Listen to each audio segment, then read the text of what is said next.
आपको पता चल गया कि देश का मुसलमान हमारा साथ नहीं दे रहा।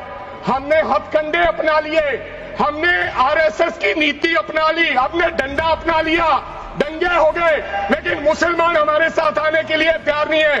तो आपको किसी ने समझाया मुसलमान को अगर आपके बस में करना है, ये आरएसएस की नीति नहीं अपनाएगा जितनी देर आप इनकी सांस प्रणाली बंद नहीं करोगे। जैसा आपने पंजाब में करने की कोशिश की, किसान झुका नहीं, पंजाब के लोग नहीं झुके, सिख नहीं झुके, तो आपने एमएसपी का झगड़ा आज तक डाला हुआ है कि किसान की सांस प्रणाली बंद कर दो तो पंजाब अपने आप झुक जाएगा। अगर वक्फ बोर्ड नहीं छीनोगे, अगर जमीनें नहीं छीनोगे, तब तक मुसलमान आपके सामने झुकने वाला नहीं है। जानबूझ के मुसलमान को मारना चाहते हो, जानबूझ के इस देश में मिनॉरिटीज को खत्म करना चाहते हो। आपको लगता है पहले मुस्लिम मारेंगे, फिर सिख मारेंगे, फिर क्रिश्चियन मारेंगे, ये आपकी सोच है।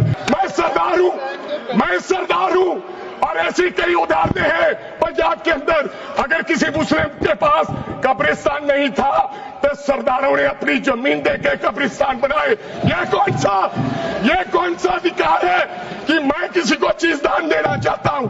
और इसको कौन बताएगा? रिजू साहब ये बताएंगे कि ये प्रैक्टिसिंग मुस्लिम है या नहीं है।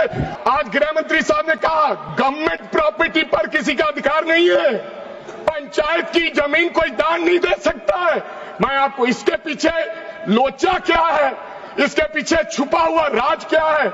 1947 में जब बंटवारा हुआ था, 47 से लेकर 1954 तक सारी प्रॉपर्टी गवर्नमेंट के नाम हो गई थी। उसके बाद 1954 में एक्ट बना, तो वो एक्ट में सर्वे हुआ 1961 टू 1970। सर्वे किसने किया?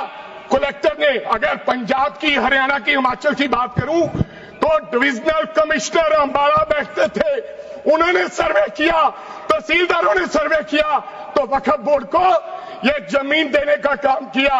अब क्या हो गया? जैसे राहुल गांधी कर्नाटक में भाषण देते हैं, गुजरात में मुकदमा दर्ज होता है, सजा हो गई।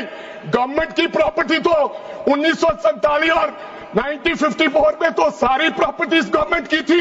अब एक बंदा खड़ा होगा तो वो कहेगा कि यहां पर ये गवर्नमेंट की प्रॉपर्टी है, डिस्प्यूट होगा, तो आप वक्फ बाय यूजर का अधिकार खत्म कर दोगे कि ये तो जमीन गवर्नमेंट की थी, आप उसकी जमीन छीन लोगे।